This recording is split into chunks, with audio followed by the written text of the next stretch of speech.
the practically true, almost factual, sort of accurate chronicles of gay history.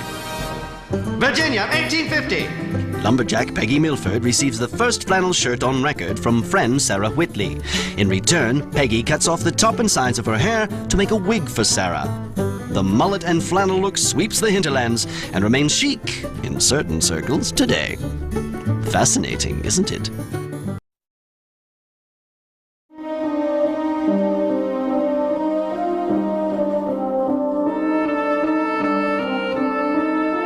Joan Crawford, aside from my mother, was the only woman that really scared the hell out of me. All you can buy up these stairs is a bullet in the head. I met her once at a reception for Pepsi-Cola. I was just a young kid at the time, and I looked up at her, and she had these eyes, this glaring eyes, and these penciled eyebrows, but her shoulders were what got me. She had this square kind of Dior suit on, you know, that went from here like a V. And I looked at her, and I was so intimidated, I was petrified. At that moment, I knew Joan Crawford. I really did.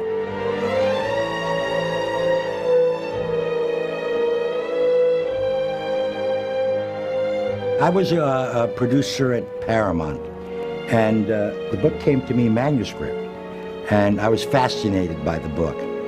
I was a little bit intimidated by it because biographies in general, and Hollywood biographies in particular, very rarely do well at the box office. Theater owners voted you box office poison. But the more I read it, the more I liked it. And I had just started my new relationship with Paramount, and I called Barry Diller and Michael Eisner at the time, and I told them this is the first project that I wanted to do. And they were very excited about it, and so we purchased the rights to the book. That book, the Mommie Dearest book by Christina Crawford, it was the first shocking kind of tell-all book. Mommie Dearest was the first of the tell-all book about growing up with a movie star that was the other side, wasn't the happy, pretty side. I just felt that the issue of child abuse, the issue of mother-daughter relationships, the competition, the edge. Why must everything be a contest? Redemption, all of the things that go into making a person what they end up being was embodied in that book. And if I could capture that, I felt I would have something that would be enduring. And so that's what attracted me to it. And then I did a great deal of research with friends of mine who knew Joan quite well, like Kirk Douglas and Greg Boutzer, who was a very famous attorney, who told me that Joan used to make him walk 3 feet behind her all the time and carry a little dog. And this is a powerful man, but she mesmerized them all. She was just the grande diva. She was, as we say in the film, Hollywood royalty. She was very strange in her quirks, very demanding, as was Faye, and I think we realized it. I think we realized that character. Why don't you try to understand a woman? Many people took a shot at writing the script, but nobody could get the essence of what that character was about and what it was like to work in Hollywood at that time and the ups and downs, and she was definitely down. Box office poison. Box office poison. That box office poison line came out of real life interviews that I had. When you're a star, it's quite a come down when you suddenly are called box office poison on the front pages of Variety. So we tried to stay authentic. Professional Mommie Dearest. I guess I related to Christina. I had a mother that I had a similar relationship with, which I was able to resolve, but much later on in life, that kind of love-hate relationship that a child can have with a parent. I had no doubt that my mother loved me, but my mother was also abusive in certain ways, and I think I was able to bring that. And so that conflict was something that I think I could only express by writing it myself. And also what it's like to be, for Joan, to be misunderstood as she is growing and her stature is growing, and she's still a captive of her past. Worked my way through school, scrubbing floors. So I felt I might as well do it because nobody seems to be able to translate what I'm asking them to do. And that's how I decided to write the script. I always liked Frank. I mean, we were social friends. I was friends with his wife at the time, Barbara.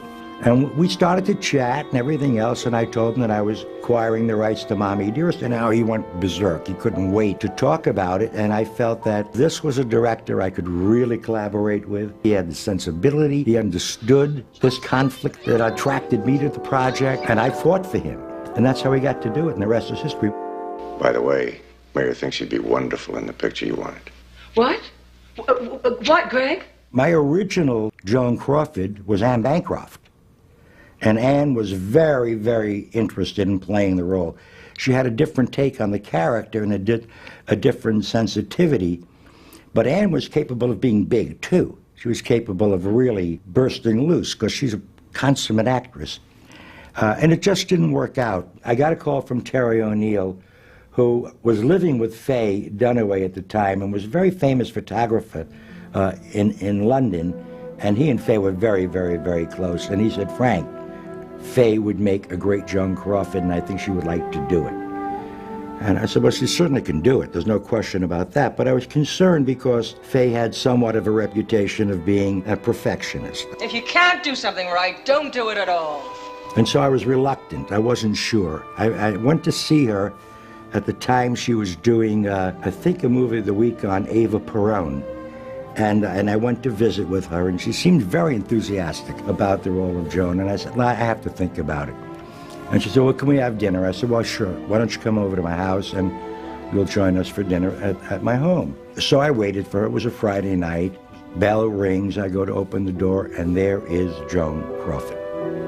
She completely made herself up, with the eyebrows, the white flower, the black 40s cut suit, and she was so much Joan that I said, okay, you've got it. That's it, Faye. It's yours. Oh, I got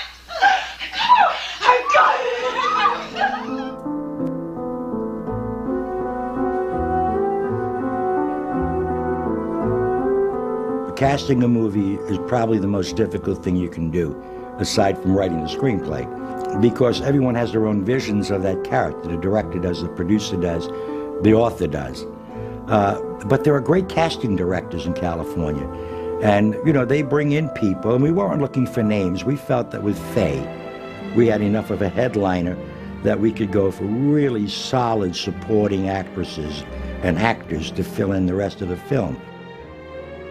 There'll be time enough to understand when I'm old. There was no question that when Diane Scarwood read, she was going to be Christina. She just knocked my socks off. I think it may be pretty good. I got involved with the film through the proverbial audition process. My attraction to the part of Christina was one of compassion. We all have dysfunction and problems and challenges that we have to deal with, but I felt very close to her.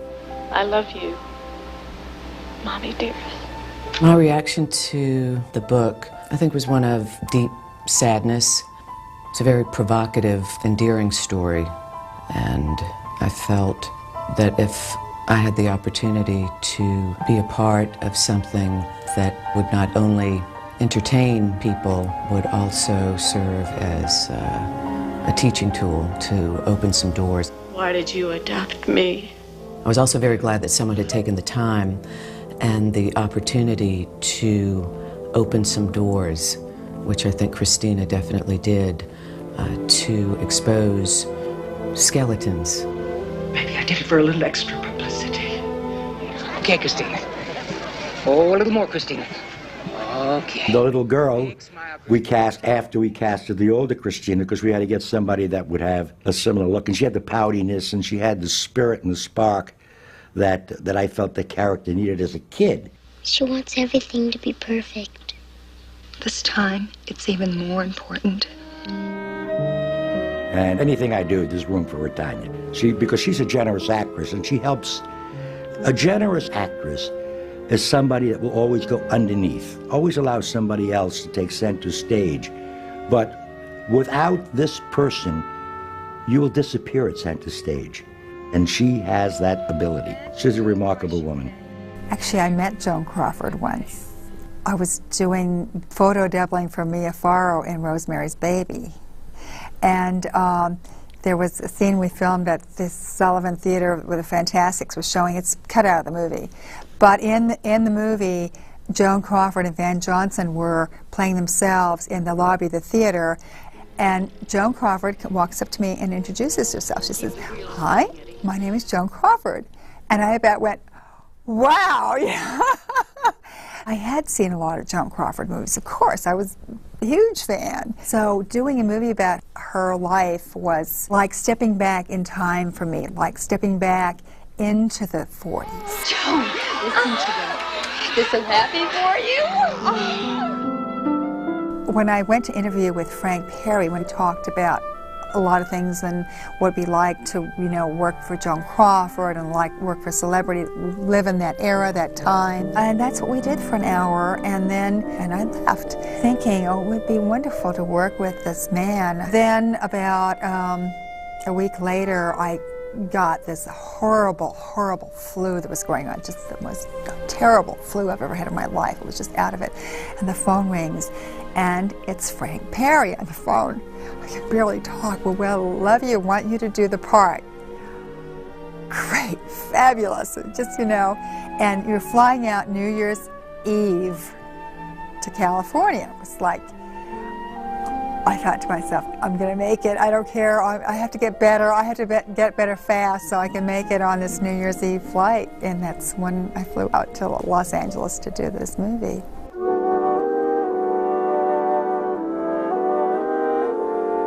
I've got to hand it to Frank Yablans, the producer.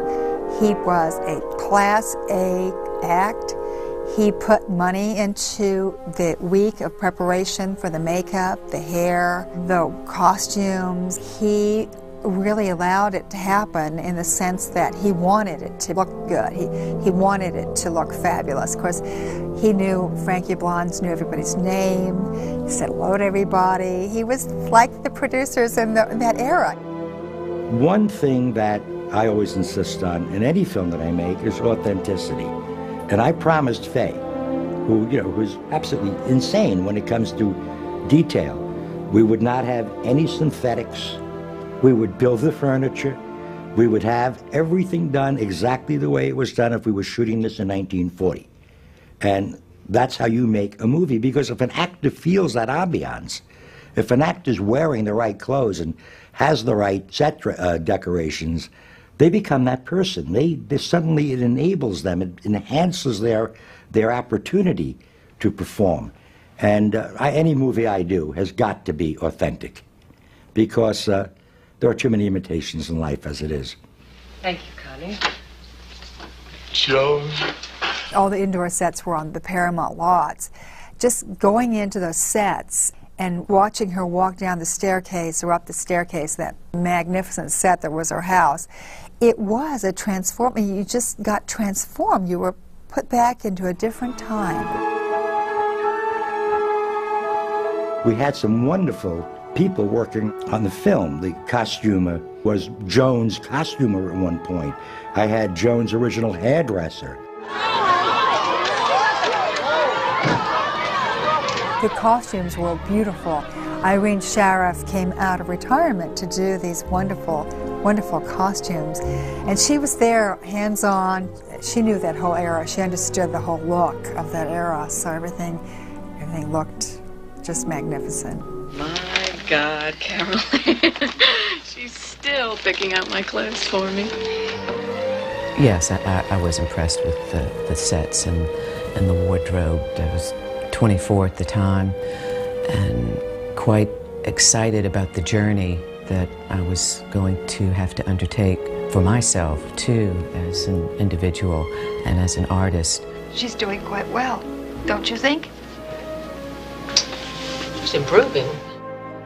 So we really loaded up the film with people that could help us realize this extraordinary character.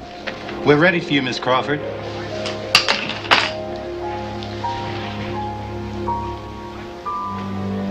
Let's go.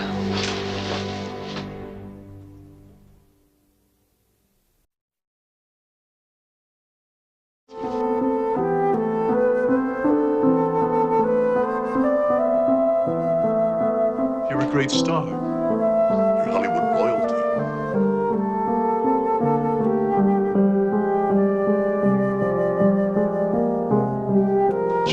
For all the new kids coming up, she's like a diamond.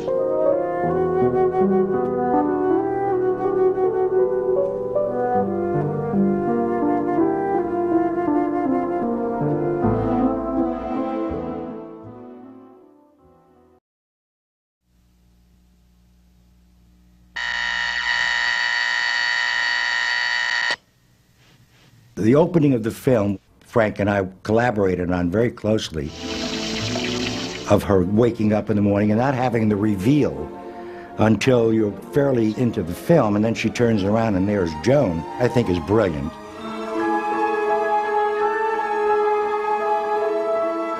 One scene that I didn't get to do, which broke my heart because I think it was the essence of Joan's character, would have been the opening of the film that we ultimately couldn't put it because we couldn't shoot it. And that scene was opening up with her doing the ice skating movie, where she's skating all around and everything else, and then she trips and she cuts her ankle, and blood is coming down her skate, and they carry her into the dressing room with the blood running down her leg. And she has a scene with Steve Forrest, who plays the character, the love interest in it. He says, "You can't go on, you're hurt very bad." She says, "No, no, no, I'm a star, I'm going on." And there's a knock on the door. "Ready, Miss Crawford?" And she says, "Yes, I'm ready." And she goes out and she does it with the blood dripping down.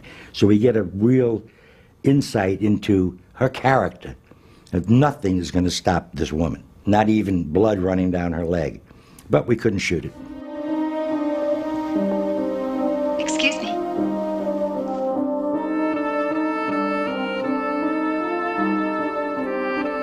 Faye, it was a pleasure to work with. Man, we had a couple of bumpy moments, basically for fitting and for makeup, because she wanted so much to be Joan that she actually took on her persona and her airs. The only difficult time I had with her was on the very first day of shooting, and we started with the scene where they're walking down the beach, and she's deciding that she wants to adopt a child. She was taking too much time with makeup, too much time with hair, too much time with everything, because she was a little bit afraid. It's, the first day of shooting, and so time was very crucial to us because we only have so much light. And I knocked on her door and I said, "Faye, you got a crew waiting around and you're setting the tone now for the film." And she said, "Fine, I understand, Frank, no problem." She got out and we never had another problem. The first scene I worked on with Faye, it was the first time I met her. And it was an interesting experience, to say the least, because the first scene with her was a scene in Mildred Pierce where I'm reading the thing with her from Mildred Pierce and she slaps me. Maybe that's why Father left. It wasn't as hard as it could have been, but it did turn my face around. I'm sorry I did that. I was praying after the first slap, that was it. But there were like three slaps total, and then there was a print. So I got a sense of who Faye Dunaway was because she took over that set. And it was her set. She was a very commanding, strong presence. This was the reality of that first day. And I got slapped that first day. Okay. I'd have rather cut off my hand. She became Joan Crawford at that moment. She never stopped. I love all of you. She was every bit Joan. She never stopped being Joan from the minute she made that commitment. Look at you. It was amazing. It was just amazing how much Joan... Wait a minute. It was amazing how much Faye looked like Joan Crawford. Maybe Joan's spirit came into her. I don't know.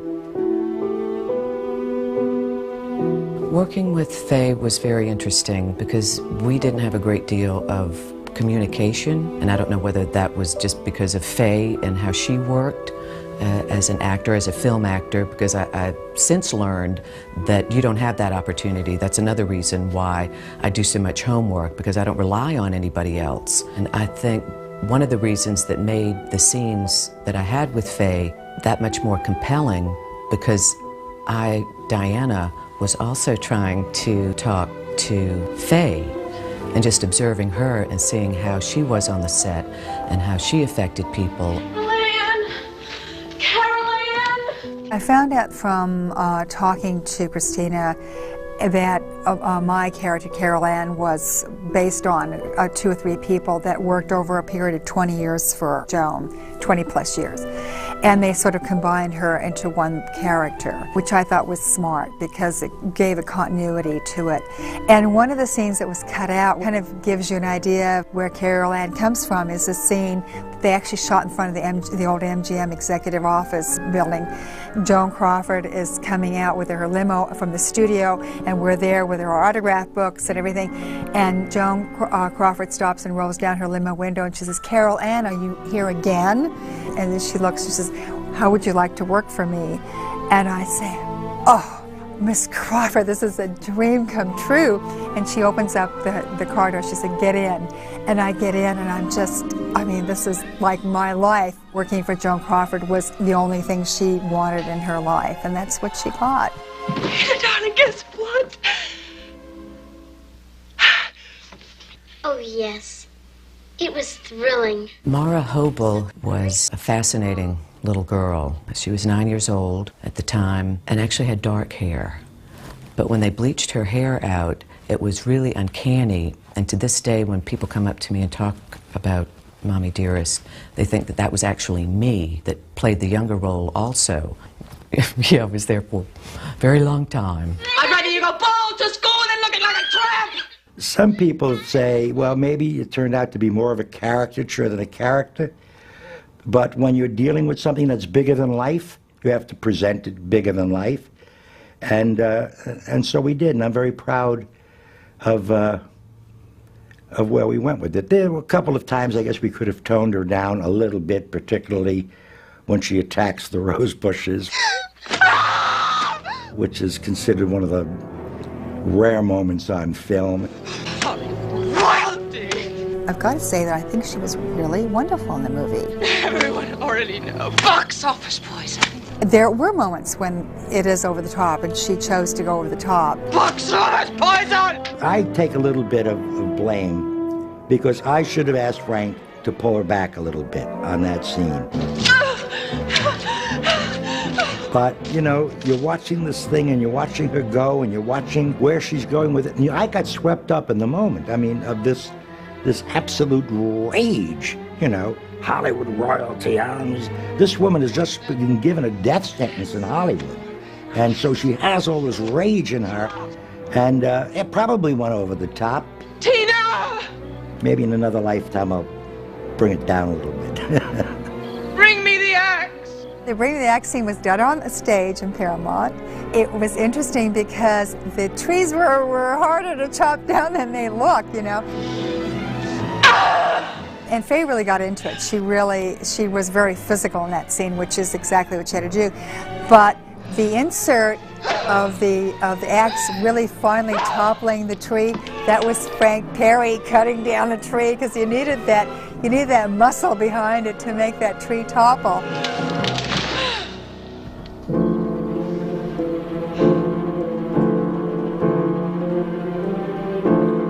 I gotta tell you a story. When I was in Christina Crawford's house, I did look in her closet. She does have a lot of wire hangers. It wasn't a particularly difficult scene to shoot. Faye knew what she wanted to do in that scene. And it was Faye who came up with the look for the scene and the makeup and the babushka around her face. No wire hangers! The scene was written. It wasn't like we had to improvise or make up the scene. What Faye brings to any scene that she does is, again, I use that word, it sounds trite, but it's authenticity. She knew what she wanted to do with that scene. And she let her rage build, and she let her rage build. That rage is inside of her, and she just brought it up to the top. It was very surreal to watch because it's almost uncontrollable rage that she pulled up from inside herself. And Perry and she worked very closely together, and Perry understood her. It's always fascinating to watch the whole process, the directing process, how a director gets the work done, you know, what degree of tiptoeing one has to do. Clean up this this mess? She got expelled. That's a lie. I admired Christina at that young age to be able to stand up for her in the midst of an interviewer being there. There was someone else present. This was an empowering moment for Christina that you can't do this. This is not right. It was very challenging and trying because in the rehearsing of it, she was going to actually slap me. That physicality takes you someplace else. Why can't you treat me the way I would be treated by any stranger on the street? Because I am not one of your fans! That's the highlight of the film. That is the ultimate put down that you could give Joan. Because everything was about her fans. Remember, we set that scene up in the garden an hour and 10 minutes before that, where she has her fan clubs. And they're all out there and they're idolizing her and she's signing pictures and she takes that scene very seriously. This isn't something to throw away. This is her essence. And for her own daughter to say, I'm not a fan, that is, you might as well have shot her. Marlon Brando's sister, who plays the editor, she and I were the ones that pulled Faye off of her. And that was a very dramatic moment. It was a very hard moment, not only emotionally, but physically, because they were in a physical fight. In the middle of the thing, Faye's elbow goes back, so when I fall back, that was totally me falling back on my duff. But it worked for the movie. It was challenging for me as a performer because of the places that I had to go emotionally, the sad, hurtful, dark energies that were still residing in Christina at varied points. I felt relieved and I felt purged at the end of the filming that I could release that and walk away from it. I had to entertain it for many months and play with the shadows and play with those demons. You're free. So it was a relief to let them go. Dance lightly with your demons.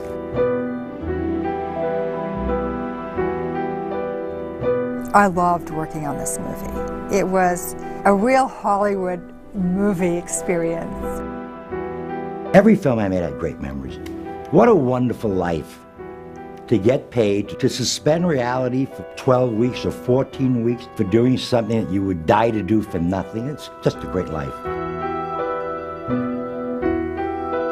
Aren't we all in some way villains? And aren't we all in some way angels? That's what makes the human an interesting subject. Joan Crawford, she was who she was before she ever got to Hollywood, or she wouldn't have become what she became. Theater owners voted you box office poison. Hollywood doesn't destroy people. People destroy themselves. And the winner is Joan Crawford. This is an industry that you're going to have high highs and low lows. You learn early on to deal with rejection, and you learn not to take your success too seriously because it's going to be fleeting. And if you don't learn those things, I don't care whether you're in Hollywood or in Peoria, Illinois, you're going to get destroyed because you're not true to yourself. I love you, Mommy Dearest. When I told you to call me that, I wanted you to mean it.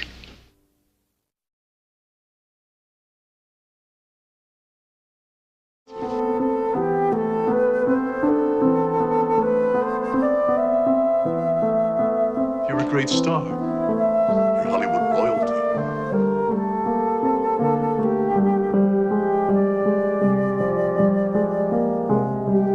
Joan Crawford. For all the new kids coming up, she's like a diamond.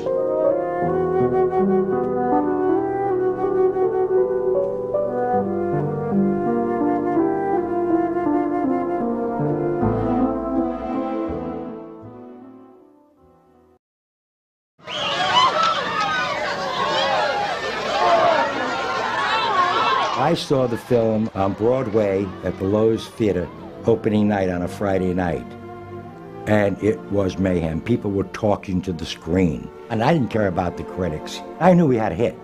When we had, I think, the biggest opening in September of all time at that point. I had very strong controls over the marketing of the film because that was my background. And they changed the ad. Remember, my ad was Beautiful Joan with the picture Mommie Dearest on it. And they came out with this headline, The Biggest Mother of Them All, and No More Wire Hangers. And I went berserk. I really went berserk. But when I look back on it, it was stupid of me to do because the picture was already set.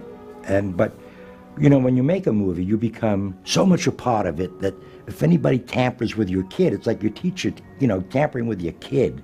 You're going to go after that teacher.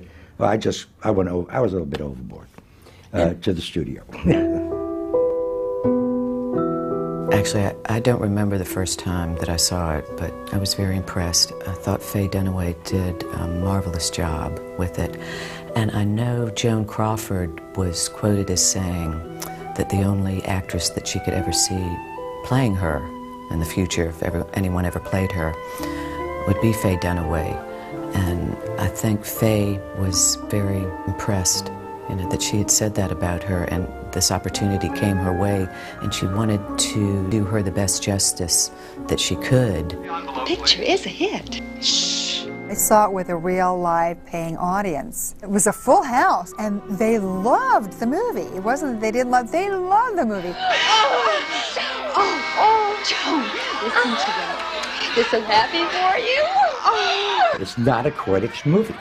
It's a film audience's movie. The audiences interacted to that film. The audiences related to that film. I love all of you. The book I wanted to read very much when it came out. It got a huge amount of attention. It was a huge bestseller, and you hadn't read a book like that, really, about a movie star, especially a movie star that was so created by this myth of like the fan magazines and everything to be this perfect person, and was really pulling the curtain back and showing a monster. It took a long time for the truth to come out, didn't it? So when the movie came out, I couldn't wait to see it. You know, I was probably paid the very first day to see it. I remember I saw it in New York, and it was packed. And so I wasn't disappointed in the movie, certainly. You expect me to ignore my fans. They're life and death to me, baby. I had no idea about the gay community's attitude towards Mommie Dearest until my wife, who's a photographer and is surrounded by all these extraordinarily talented and great gay guys. So every time they'd meet me, they did Mommie Dearest. Oh my God, you would think the king arrived. And I said, well, what is it? I said, we just love it, we just love it, we just love it. And so I've grown very close to the gay community as kind of like the king of their goddess, Joan Crawford. It warms my heart. I take great pleasure out of it. But I had no idea. I mean, I knew a little bit, but I had no idea how much it resonated with the gay audiences. They just love it. Movie star manages to have it all. Career, home, and family. It does touch the gay audience particularly, and I found that when we did an event a few years ago at Town Hall in New York called Mother's Day with Joan, and the place was packed to the rafters, and it was big, huge gay audience. I've never gotten an ovation like that in my life. People were on their feet shouting and screaming. They showed the movie too afterwards. And it really touches a chord in the gay audience. I think it has to do with that era, the star thing, the strength of this woman. I think it's a wonderful thing that it has become a cult film, you know, with a following of gayness and frivolity, because people are still watching it. I don't think the gay audience identifies with the little girl at all. They identify with the bitchy, drag queen, female impersonator role. Good evening, Miss Crawford. She's a movie star, she's a bitch, she dresses well, and she's rich. And this is a drag queen role because it was such exaggerated costumes, the shoulder pads and the eye makeup and everything. We're ready for you, Miss Crawford. I'm doing Mommie Dearest as a Broadway show in drag. I'm already working on it. We're already writing the score.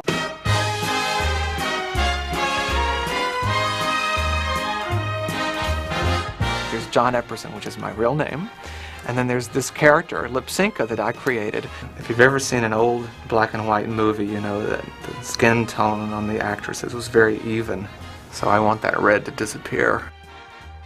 I thought, well, I'll do a show all about Joan Crawford. I'll lip sync the whole thing.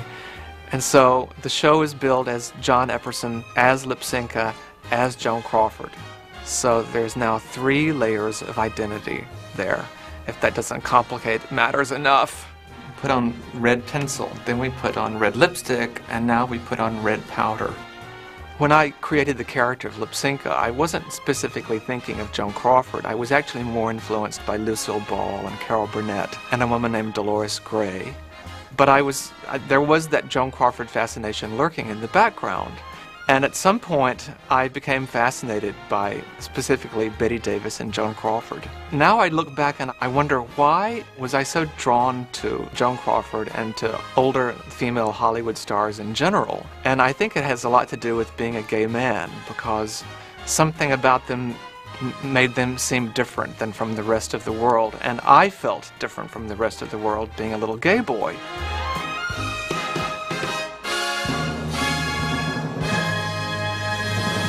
And voila, after 2 or 3 hours of makeup, Miss Crawford is finally ready to appear before the cameras. I intend to be buried here in the 20th century. When the book Mommie Dearest came out, there were people who took sides. They took Christina's side, or they took Miss Crawford's side. What we do know is that she did at least once use her children for publicity when she had them do what seemed to be a scripted radio interview. This is my daughter, Christina. Hello, everybody. And my son, Christopher. Hello. Joan Crawford did have fascination with Christmas. She was almost obsessed with Christmas. And Merry Christmas to you and to all your listeners. It's so hard for me to play favorites about anything.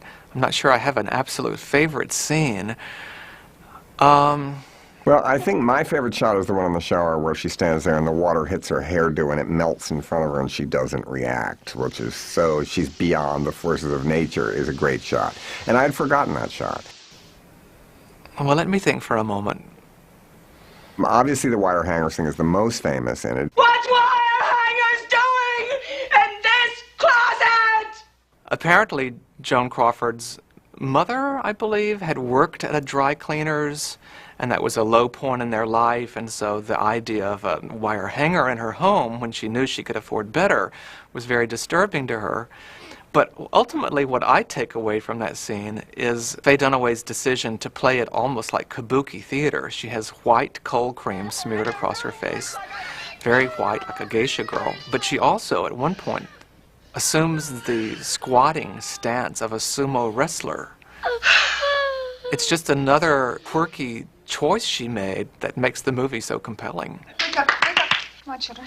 Come on, wake up. Wake up. What's happening? Your mother wants you downstairs in the rose garden. Come on, hurry up. The rose bush, audiences love that scene. I mean, they can't believe their eyes.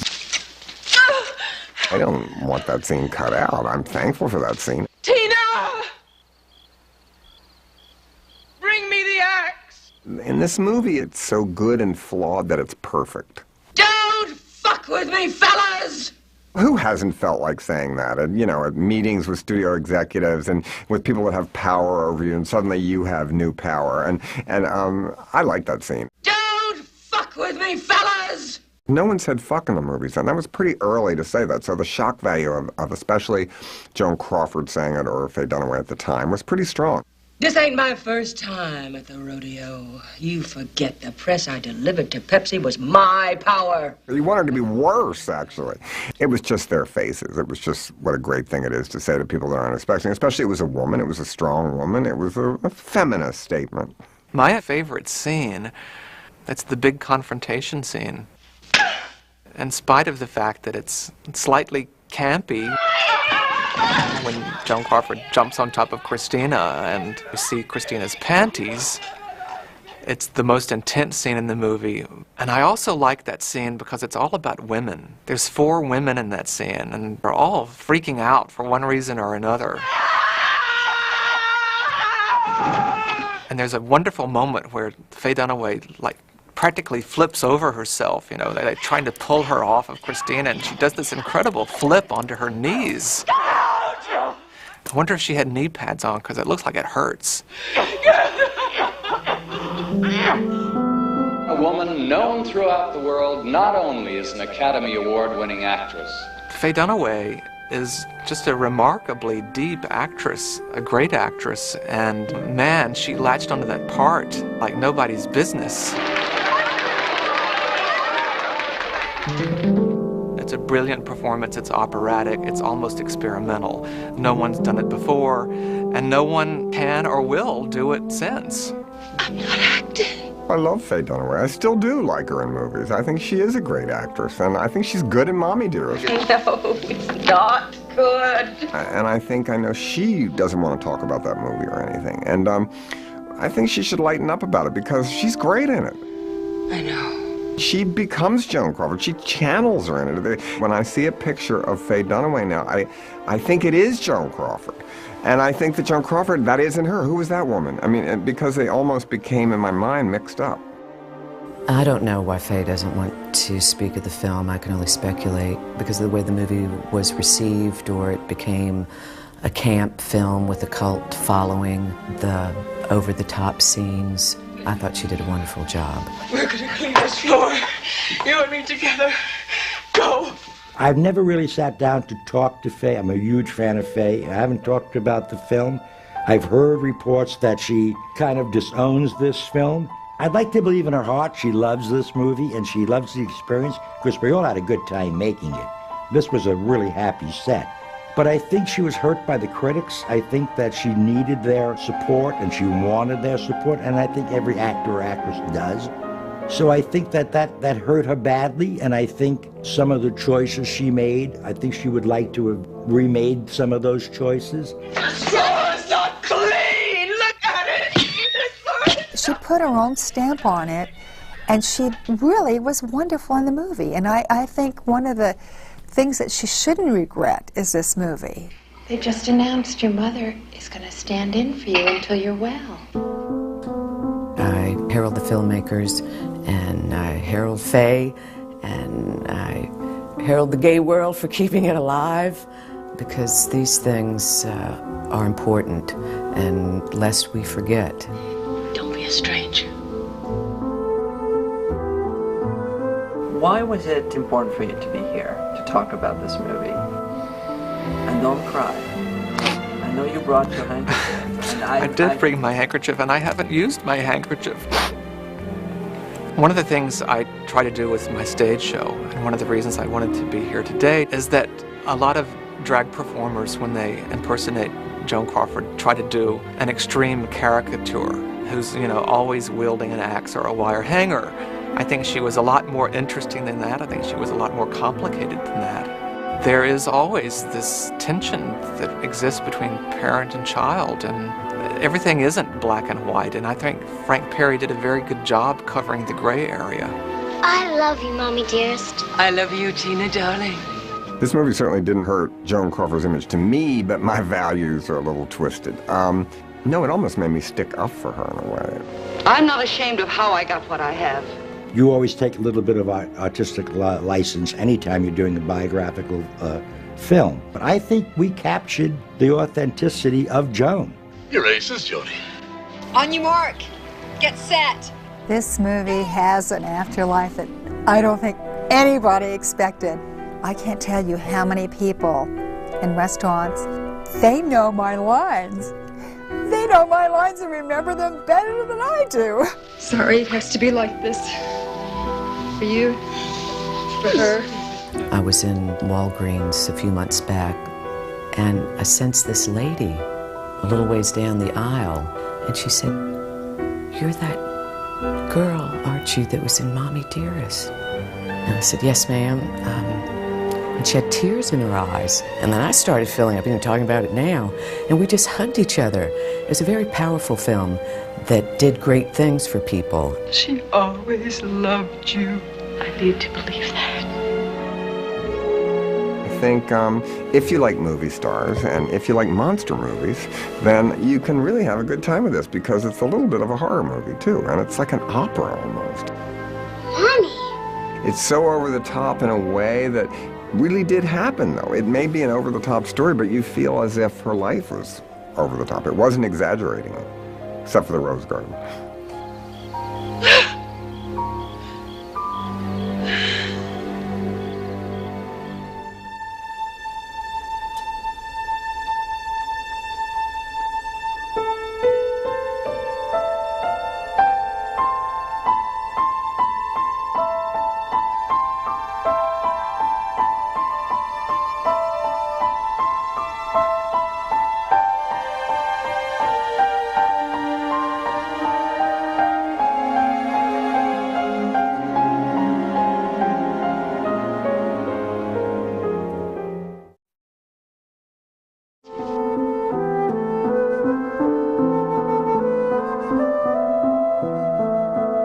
a great star. You're Hollywood royalty.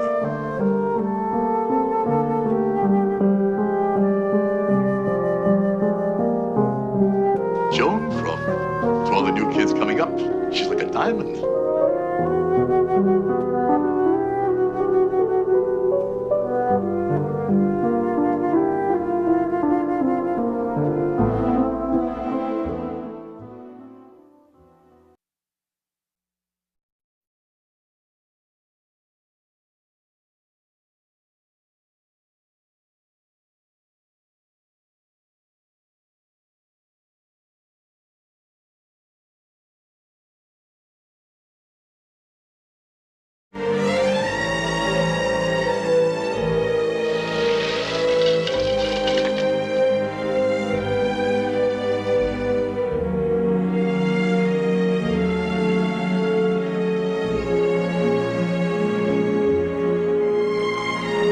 We're ready for you, Miss Crawford.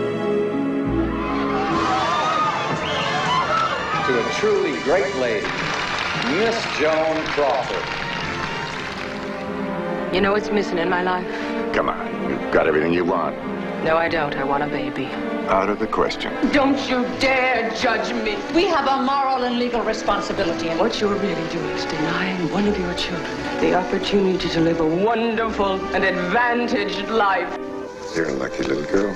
And very expensive. It cost me a lot of favors. Christina, darling, I'm going to make a perfect life for you. Are you having a happy birthday, Christina, darling? This is the best party I ever had. I love you, Mommy Dearest. I love you, Tina, darling. You lost again. It's not fair. You're bigger than I am. Ah, but nobody ever said life was fair, Tina. I will always beat you. Then I'm not going to play with you anymore. Ever. I'll tell you what you're going to do. You're going to march yourself upstairs to your room and we'll stay there. No, I won't. Yes, you will.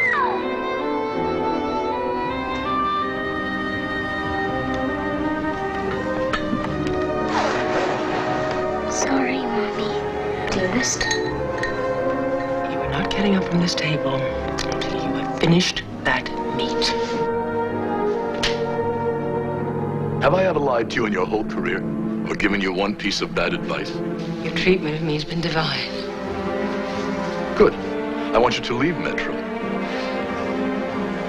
My wonderful friends Leave Metro. Your pictures, one after another, are losing money. who have made me a star. Theater owners voted you box office poison. Making fun of me?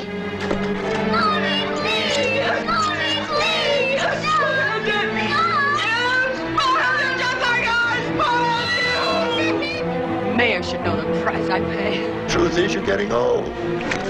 You're nothing but a rotten, crooked lawyer. The biggest female star he's got. Look at this floor. Do you think it's clean? Look at this floor. You and me together. Screw up. Look at that. Nothing is clean. Oh, laziness. What's wire hangers doing in this closet when I told you no wire hangers ever? $300 dress on a wire hanger. We'll see how many you got in. We're gonna see how many wire hangers you've got in your closet. Tell me what? Yes, Mommy Dearest. When I asked you to call me that, I wanted you to mean it. Joan Crawford, the most dramatic role of her life, was her life. Frank Yablans presents Faye Dunaway as Joan Crawford in Mommie Dearest.